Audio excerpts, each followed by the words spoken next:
Germany থেকে মার্কিন সেনা প্রত্যাহার করে হাঙ্গেরিতে পুনর্বিন্যাস করার পরিকল্পনা করছেন যুক্তরাষ্ট্রের প্রেসিডেন্ট ডোনাল্ড ট্রাম্প। শুক্রবার হোয়াইট হাউসের বরাত দিয়ে এ তথ্য জানিয়েছে ব্রিটিশ সংবাদ মাধ্যম দ্য টেলিগ্রাফ। দ্য টেলিগ্রাফকে দেওয়া এক সাক্ষাৎকারে হোয়াইট হাউসের ঘনিষ্ঠ এক সূত্র জানিয়েছে, ইউরোপ যুদ্ধকে আরও উস্কে দিতে চাইছে, যে কারণে ট্রাম্প ভীষণ ক্ষুব্ধ।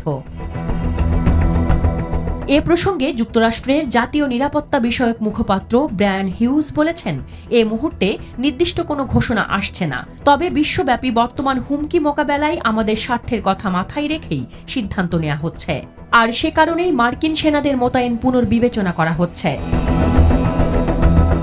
ট্রাম্প প্রশাসন দীর্ঘদিন ধরেই জার্মানির সামরিক ব্যয়ের বিষয়ে অসন্তোষ প্রকাশ করে আসছিল। প্রেসিডেন্টের উপদেষ্টা ও প্রযুক্তি উদ্যোক্তা ইলন মাস্ক সম্প্রতি জার্মান পার্লামেন্ট নির্বাচনে ডানপন্থী বিরোধী দল অল্টারনেটিভ ফর জার্মানি এর প্রতি সমর্থন জানিয়েছেন। অন্যদিকে মার্কিন ভাইস প্রেসিডেন্ট জেডি ভান্স মিউনিখে অনুষ্ঠিত একটি সম্মেলনে জার্মানির বাক স্বাধীনতা আইন নিয়ে কঠোর সমালোচনা করেন, যা জার্মানির নেতাদের মধ্যে ক্ষোভ তৈরি করেছে।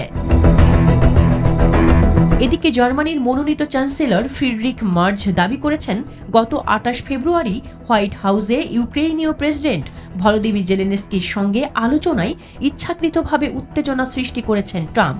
তিনি বলেন, আমাদের এখন দেখাতে হবে যে ইউরোপ নিজস্ব প্রতিরক্ষা ব্যবস্থা গড়ে তোলার সক্ষমতা রাখে। যুক্তরাষ্ট্রের উপর নির্ভর করা উচিত নয়। বর্তমানে জার্মানির বিভিন্ন ঘাঁটিতে ৩৫,০০০-এরও বেশি মার্কিন সেনা মোতায়েন রয়েছে। এছাড়া নেটোভুক্ত দেশটি যুক্তরাষ্ট্রের পারমাণবিক অস্ত্রও সংরক্ষণ করে। তবে ট্রাম্প প্রশাসন ইউরোপের বেশ কয়েকটি দেশের সঙ্গে রাশিয়া ও ইউক্রেন সংকট নিয়ে মতবিরোধে জড়িয়েছে। ট্রাম্প যুদ্ধবিরতির আহ্বান জানালেও যুক্তরাজ্য ও ইউরোপীয় ইউনিয়নের অধিকাংশ সদস্য দেশ কিয়েভের প্রতি সমর্থন অব্যাহত রেখেছে। এদিকে চলতি সপ্তাহে ইউক্রেনকে আরও সামরিক সহায়তা দেওয়া সংক্রান্ত যে ঘোষণা ইউরোপীয় ইউনিয়ন দিয়েছে, তাতে বাধা দিয়েছে হাঙ্গেরি।